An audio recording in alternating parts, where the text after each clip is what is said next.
അസ്സലാമലൈക്കും. പുതിയ വീഡിയോയിലേക്ക് എല്ലാവർക്കും സ്വാഗതം.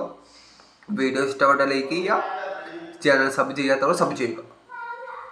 ഭർത്താവ് വീട്ടിലില്ലെന്ന് പറഞ്ഞ് വിളിച്ചു വരുത്തി ഹണി ട്രാപ്പിലൂടെ പണം തട്ടും. യുവതിയും ഭർത്തൃ സഹോദരനും അറസ്റ്റിൽ. ഭർത്താവും സുഹൃത്തും ഒളിവിലാണെന്ന് പോലീസ് പറഞ്ഞു.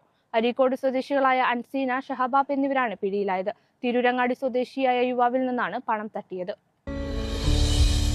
Hayat gold and diamonds, Valanchery and Changaramkulam. Celebration never ends. സമൂഹമാധ്യമങ്ങളിലൂടെ പരിചയപ്പെട്ട യുവാവിനെ വീട്ടിലേക്ക് വിളിച്ചു വരുത്തി ഹണി ട്രാപ്പിലൂടെ പണം തട്ടാൻ ശ്രമിച്ച യുവതിയും ഭർത്തൃ സഹോദരനും അറസ്റ്റിലായി. അരീക്കോട് കാവനൂർ സ്വദേശികളായ കളത്തിങ്ങൽ വീട്ടിൽ അൻസീന, ഭർത്തൃ സഹോദരൻ ഷഹബാബ് എന്നിവരാണ് പിടിയിലായത്.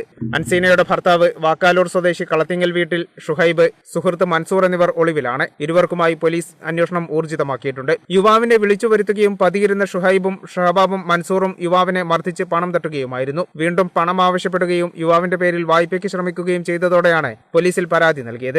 4 ദിവസം മുൻപ് സമൂഹമാധ്യമങ്ങളിലൂടെ പരിചയപ്പെട്ട യുവാവിനെയാണ് ഹണി ട്രാപ്പിൽപ്പെടുത്തിയത്. അൻസീനയും യുവാവും നിരന്തരം മെസ്സേജ് അയക്കാറുണ്ടായിരുന്നു. ഇക്കഴിഞ്ഞ ഞായറാഴ്ച ഭർത്താവ് വിദേശത്താണെന്ന കളവ് പറഞ്ഞ് അൻസീന യുവാവിനെ വീട്ടിലേക്ക് ക്ഷണിച്ചു. തുടർന്ന് വീട്ടിനു മുന്നിലെത്തിയ യുവാവിനെ ഒളിഞ്ഞിരുന്ന ഷുഹൈബും ഷഹബാബും മൻസൂറും ചേർന്ന് മർദ്ദിച്ച് കയ്യിലുണ്ടായിരുന്ന 17,000 രൂപയും മൊബൈൽ ഫോണും കവർന്നു. ഇതിനു പിന്നാലെ യുവതി വീണ്ടും ഫോണിൽ വിളിച്ച് വിദേശത്തുള്ള ഭർത്താവ് സംഭവമറിഞ്ഞാൽ പ്രശ്നമാകുമെന്നും അതിനാൽ അവർ ആവശ്യപ്പെടുന്ന പണം നൽകണമെന്നും നിർദ്ദേശിച്ചു. തുടർന്ന് 2 ലക്ഷം ചോദിച്ചെങ്കിലും 25,000 രൂപ കൂടി സംഘടിപ്പിച്ചു നൽകി. ഇതിനു പിന്നാലെ പരാതിക്കാരന്റെ പേരിൽ വായ്പ സംഘടിപ്പിക്കാനും ഇതുവഴി അരീക്കോട്ടെ വ്യാപാര സ്ഥാപനത്തിൽ നിന്ന് 2 മൊബൈൽ ഫോണുകൾ വാങ്ങിക്കാനും പ്രതികൾ ശ്രമിച്ചതോടെ പരാതിക്കാരന്റെ സുഹൃത്തുക്കളാണ് പോലീസിൽ വിവരമറിയിച്ചത്.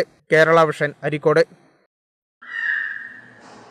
എന്തായാലും ആ പെൺകുട്ടിയുടെ ഫോട്ടോ ബ്ലറാക്കിയിട്ടില്ലല്ലോ, കാണിച്ചല്ലോ, പുറലോകം കാണിച്ചല്ലോ. അതെനിക്ക് ഇഷ്ടപ്പെട്ടു, അടിപൊളിയായിട്ടുണ്ട്. ഇങ്ങനെ തന്നെ വേണം.